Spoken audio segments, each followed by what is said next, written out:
Sobrang hirap nung naaksidente ako sa barko.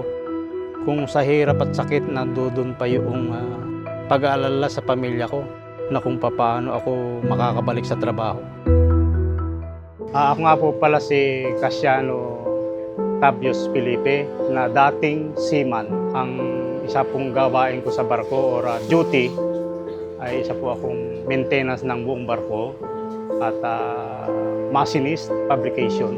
Nung time po kasi na aksidente ako, kinating ko po yung order ni Chief Engineer na repairing ko yung tangke. At sinimulan ko nga po sa pamamagitan ng cutting disc or grinder. Nagkataon nga lang po nung mapuputol ko na umipit po ang cutting disc. Yun po ay naipit sa metal to metal at yun po ang tumama sa tuhod ko. Hanggang sa ito nga pong tuhod ko ay nagkaroon ng isang malaking damage. Ang naisip ko nga po noong mga time na yon na ako ay naaksidente, yung paano na ang pamilya kong umaasa sa akin. Kaya naghalo na po yung sakit na naranasan ko at kalisabay po nilungkot dahil ang mga anak ko po ay hindi pa sila nakakatapos ng pag-aaral. Inisip ko rin po yung paano kung matitigil ako ng pagbabarko, yun po ang sobra kong pinag-alala. Nung pong na-rescue ako, dinala po ako sa hospital ng Columbia.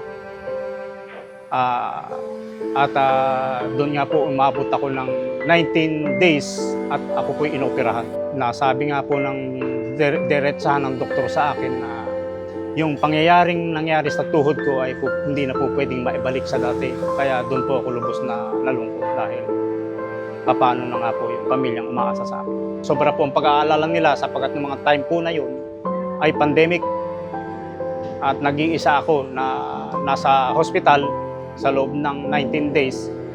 At, napakahirap po sapagkat yun lang may gagawin akong gusto ko na bagay sa loob ng ospital, hindi ko magawa sapagkat nag-iisa po ako. At noong time nga po na ako ay na-schedule na ng pag-uwi ng Pilipinas, hindi ko masasabing doble hirap o pwede pang sabihin triple ang nangyaring sakit at hirap na inabot ko.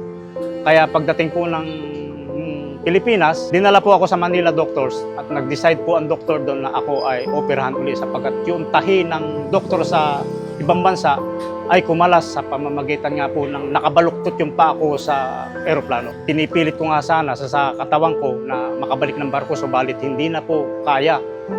Kahit na po pilitin kong malakas ang katawan ko, subalit itong na-aksidente sa akin, malaking pagkakaiba, nabawasan po ng almost 70%. Kaya nag-decide po ako na maghanap ng pagkakakitaan. At sa tulong nga po ng kaibigan ko na kapwa ko rin seaman na naripat din, siya po ang nag-advise sa akin na bakit hindi ako lumapit sa ECC. Malaking tulong po sa akin na kahit na itong na-aksidente sa akin talagang super hirap ang inaabot ko. Malaking bagay po yung binigay na tulong ng ECC na ako po ay na-therapy. At nung nalaman ko nga po na makakatanggap po ako sa SSS ECC benefits, lubos po akong natuwa at nagpasalamat sapagkat malaking bagay po na makakatulong sa akin, lalong-lalo na sa aking pambili ng gamot at sa pang-araw-araw po na gastusin ko dahil ako nga po ay hindi na po kaya magtrabaho. Yun nga po, ang naging kabuhayan ko po ngayon sa tulong ng ECC, nagkaroon po ako ng isang talyer, dress shop. Nagbigay po sila sa akin ng materyales. Yun po ang isa sa pinuhunan ko kung bakit ako nakapagtuloy-tuloy ng ganito. At bukod po ron, ako po ay katatapos mag-training bilang isang machinist.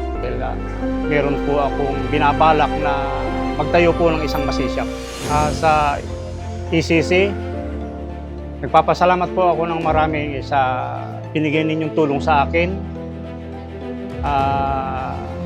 Pangkabuhayan, nakabangon po ako at muli pa pong babangon sa tulong po ninyo. Ako si Casiano Felipe Jr., dating seaman, na aksidente sa barko, negosyante na ngayon, nakabangon sa tulong ng ECC.